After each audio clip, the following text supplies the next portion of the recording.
कि जो भारत पाकिस्तान में टेंशन थी उसमें अब कहाँ खड़े हैं ये दोनों देश।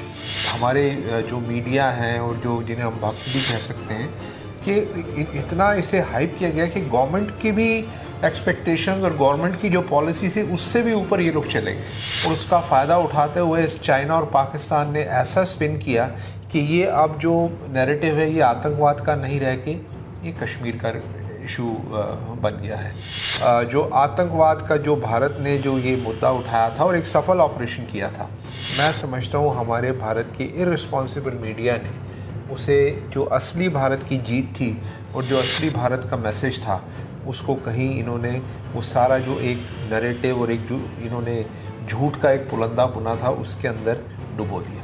ये जो डेलीगेशन पूरी दुनिया में गए हैं उसमें आप क्या सोचते हैं क्या निकलने वाला है? एक तरफ हम कह रहे हैं कि हमें किसी बाहर के देश की ज़रूरत नहीं है, हम सीधा बस पाकिस्तान और हम ही बात करेंगे। दूसरी तरफ हम ये डेलीगेशंस पूरी दुनिया में भेज रहे हैं। अभी अमेरिका और भारत के रिश्ते बहुत स्ट्रॉन्ग होने जा रहे हैं, ट्रेड है, यहाँ पे इकॉनमी की बातें हैं, यहाँ पे एक बहुत कॉमन डायस्पोरा है। आज कश्मीर में सिर्फ पाकिस्तान और भारत नहीं है, आज चाइना भी है कश्मीर में। आज कश्मीर का एक बहुत बड़ा हिस्सा है अक्सिन चाइना का, जो चाइना के पास है। तो मैं समझता हूँ हमारी फॉरेन पॉलिसी को भी इस टाइम रिकैलिब्रेट करना पड़ेगा और हमें भी कोई ताकतवर देश है जैसे अमेरिका है, आज हमारा मीडिया वहाँ फिर हमारी गवर्नमेंट को दबाव में डाल रहा है। प्रोग्राम में आपका स्वागत है। मैं हूँ वाशिंगटन डीसी से सुखपाल सिंह धनोर, मेरे साथ हैं पॉलिटिकल एनालिस्ट जसदीप सिंह जैसी जी, स्वागत है। बहुत बहुत धन्यवाद। सब देखने वालों को मेरी तरफ से सत श्री अकाल, नमस्कार। भारत और पाकिस्तान के बीच बढ़े हुए तनाव के मद्देनज़र क्या नतीजे निकलेंगे आने वाले समय में, इसके बारे में हम अपने विशेषज्ञ से बात करेंगे।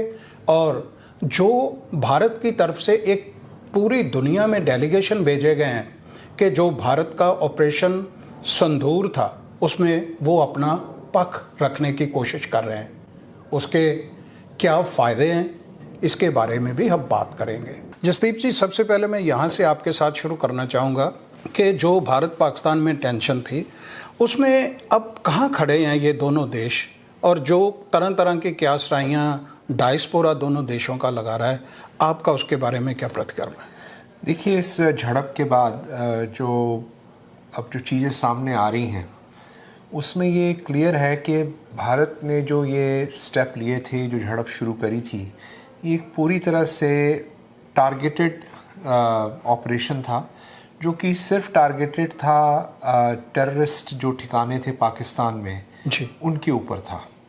और इस पे भी ये है कि क्या पाकिस्तान को पहले बताया गया था या ये सरप्राइज़ अटैक था। पर मुझे नहीं लगता कि ये सरप्राइज़ अटैक था, क्योंकि 2 हफ्ते जब लग गए पहलगाम अटैक के बाद में इसे करने में, तो इसमें सरप्राइज़ का एलिमेंट नहीं बचा था। पाकिस्तान को पूरी तरह पता था कि भारत कभी भी अटैक कर सकता है जी। और ये लेकिन बहुत ही अपने आप में बहुत ही ये पिन पॉइंटेड टारगेटेड अटैक था, जिसमें सिविलियंस को दूर रखा गया था। रात को 1:30 बजे के करीब ही अटैक हुआ ताकि मिनिमम सिविलियन कैजुअलिटीज़ हों, और इसमें काफ़ी हद तक भारत को सफलता मिली कि उनके जो ट्रेनिंग ग्राउंड्स थे, जिन्हें वो मदरसास भी कह सकते हैं, उन्हें डिस्ट्रॉय किया गया। पर इससे पाकिस्तान को एक बहुत बड़ा मैसेज दिया गया था कि ये आप अगर करेंगे तो हम अब लाइन ऑफ कंट्रोल क्रॉस, सिर्फ लाइन ऑफ कंट्रोल ही नहीं क्रॉस करेंगे, अब हम इंटरनेशनल बॉर्डर के भी अंदर आके आपको मारेंगे। और ये एक बड़ा सख्त मैसेज था और यही सोचा जा रहा था कि इसके बाद पाकिस्तान कुछ नहीं करेगा। लेकिन वहाँ से जब जवाबी हमला आया, जो कि अब खुल के सामने आ रहा है कि वो इसमें इतना पाकिस्तान का हाथ नहीं था जितना चाइना का हाथ था, जितना चाइना ने उसमें अपना योगदान दिया और खुल के पाकिस्तान की सपोर्ट में आए। और कई तो ये भी कहा जा रहा है कि ओपनली वहाँ पे वॉर कंडक्ट ही चाइना कर रहा था। तो उसमें जब रिटेलिएशन में पाकिस्तान ने जब जवाबी हमला हुआ और फिर भारत ने उससे भी बढ़ के जब आर्मी बेसिस पे हमला किया, तो ये स्थिति कुछ आउट ऑफ कंट्रोल दिखती नज़र आई। और उसमें फिर जो सीज़ फायर हुआ उसमें सिवाय भारत की मीडिया को छोड़ के बाकी सब ने उसे एक पॉजिटिव साइन माना कि चलो भारत का जो मैसेज था वो हमने पहुंचा दिया है, भारत ने एक सक्सेसफुल ऑपरेशन किया। लेकिन भारत का मीडिया का जो इररिस्पॉन्सिबल बिहेवियर था और जैसा उन्होंने शोर मचाया और जैसा उन्होंने हल्ला मचाया, उसमें भारत का जो टारगेटेड ऑपरेशन की जो सफलता थी वो बिल्कुल उन्होंने उसमें डुबा दी। और ये कहने लग गए हम तो जी हमने कराची पे कब्ज़ा कर लिया है, लाहौर अब फतेह कर लिया है। ये भारत का कभी भी एम नहीं था, बिल्कुल एक टारगेटेड ऑपरेशन था। पर इसको इतना ऊंचा कर दिया गया हमारे जो मीडिया हैं और जो जिन्हें हम भक्त भी कह सकते हैं कि इतना इसे हाइप किया गया कि गवर्नमेंट की भी एक्सपेक्टेशंस और गवर्नमेंट की जो पॉलिसी थी उससे भी ऊपर ये लोग चले गए। और वहाँ से फिर जब सीज़फायर की बातें हो भी गई तो भी ये स्केल डाउन नहीं कर रहे थे। तो अब इसमें ये मीडिया को, जो हमारी भारत सरकार है, उसको ये देखना चाहिए कि जो गवर्नमेंट ने जो ये स्ट्रेटजी लेके चले थे कि हम तो आतंकवाद के खिलाफ हमारी लड़ाई है, हम पाकिस्तान को एक आतंकवाद पे मैसेज भेज रहे हैं, पूरी दुनिया को हमने कहा था कि आतंकवाद के ऊपर मैसेज है, उस नैरेटिव को कुछ हमारे मीडिया ने और उसका फ़ायदा उठाते हुए इस चाइना और पाकिस्तान ने ऐसा स्पिन किया कि ये अब जो नैरेटिव है ये आतंकवाद का नहीं रह के ये कश्मीर का इशू बन गया है। आज वेस्टर्न भी बोल रही है कश्मीर का इशूज़ है, थर्ड पार्टी इन्वॉल्व होना चाहती हैं, और अब ये एक अलग इशू बन चुका है। जो आतंकवाद का जो भारत ने जो ये मुद्दा उठाया था और एक सफल ऑपरेशन किया था, मैं समझता हूँ हमारे भारत के इररिस्पॉन्सिबल मीडिया ने उसे, जो असली भारत की जीत थी और जो असली भारत का मैसेज था, उसको कहीं इन्होंने वो सारा जो एक नैरेटिव और एक जो इन्होंने झूठ का एक पुलंदा बुना था उसके अंदर डुबो दिया। और जो टारगेटेड मैसेज भेजा था वो ही भारत की पॉलिसी थी, वही प्रधानमंत्री मोदी करना चाहते थे और वो ही सही था। ये जो डेलीगेशन पूरी दुनिया में गए हैं उसमें आप क्या सोचते हैं, क्या निकलने वाला है? मैं समझता हूँ जो डेलीगेशन यहाँ आया है, और सिर्फ अमेरिका में नहीं, दुनिया के कई देशों में जा रहे हैं, मिडिल ईस्ट में जा रहे हैं, साउथ ईस्ट एशिया में जा रहे हैं, कैरेबियन में गए हैं, नॉर्थ अमेरिका में आए हैं, ब्राज़ील, बहुत देशों में जा रहे हैं। और ये मैं समझता हूँ कि एक बहुत अच्छा कदम है कि जो ये नैरेटिव जो भारतीय मीडिया ने जो बिगाड़ दिया था उसको वापस से ये डेलीगेशन मुद्दे पे ला रहा है कि हम ये टेररिज्म के हम शिकार हैं, टेररिज्म कहाँ से आ रहा है, टेररिज्म को ख़त्म करना चाहिए, और ये मुद्दे को वापस से वो आतंकवाद की तरफ ले जाके और जो वेस्टर्न और जो दूसरे नेशंस हैं उनको भारत की अब पोजीशन बता रहे हैं।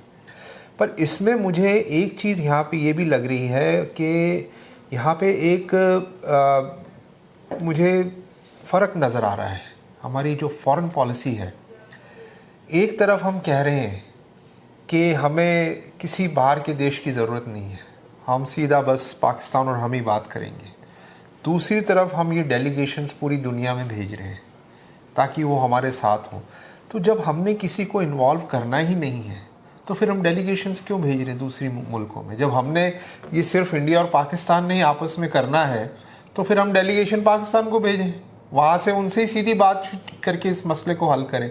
हम बाहर की, अगर आज हम डेलीगेशंस भेज रहे हैं तो मैं समझता हूँ कि भारत की जो फॉरेन पॉलिसी है, आज जो 70 साल से हम लोग जो ये एक बनाए बैठे हैं कि हमने किसी थर्ड पावर को नहीं इन्वॉल्व करना, उसको रीविज़िट करने की ज़रूरत है, उसको रीकैलिब्रेट करने की ज़रूरत है। और मैं समझता हूँ मोदी गवर्नमेंट इसमें बहुत सक्षम है।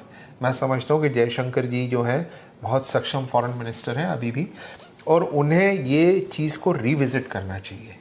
आज जो कांग्रेस बोलती है, आज जो हमारी नेहरू की जो पॉलिसी इतने सालों से चली आ रही है, जो शिमला एग्रीमेंट हो गया था इंदिरा गांधी का, आज वक्त आ गया है कि हम उसको दोबारा रीविज़िट करें, क्योंकि जियोपॉलिटिकल बहुत सारे चेंजेस हो चुके हैं 70 साल में। आज कश्मीर में सिर्फ पाकिस्तान और भारत नहीं है, आज चाइना भी है कश्मीर में। आज कश्मीर का एक बहुत बड़ा हिस्सा है अक्सिन चाइना का, जो चाइना के पास है।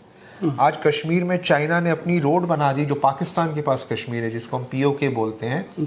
वहाँ पे चाइना की रोड बेल्ट इनिशिएटिव जो था उनका, उसमें काराकोरम की हाईवे उन्होंने बना दी है, जो चाइना को जोड़ेगी ईरान और ईरान से यूरोप में जाके। तो इसमें अब चाइना का भी स्टेक है। आज आप 2 देशों में नहीं, अब तीसरा देश चाइना आ ही चुका, हमने इस लड़ाई में देख लिया है जी। तो मैं समझता हूँ हमारी फॉरेन पॉलिसी को भी इस टाइम रिकैलिब्रेट करना पड़ेगा, और हमें भी कोई ताकतवर देश है जैसे अमेरिका है, आज हमारा मीडिया वहाँ फिर हमारी गवर्नमेंट को दबाव में डाल रहा है। आज फिर हमारी गवर्नमेंट पर एक झूठा प्रेशर डाल रहे हैं, अमेरिका ने धोखा दे दिया, ट्रंप ने छुरा घोंप दिया। कौन सा धोखा दे दिया भाई अमेरिका ने?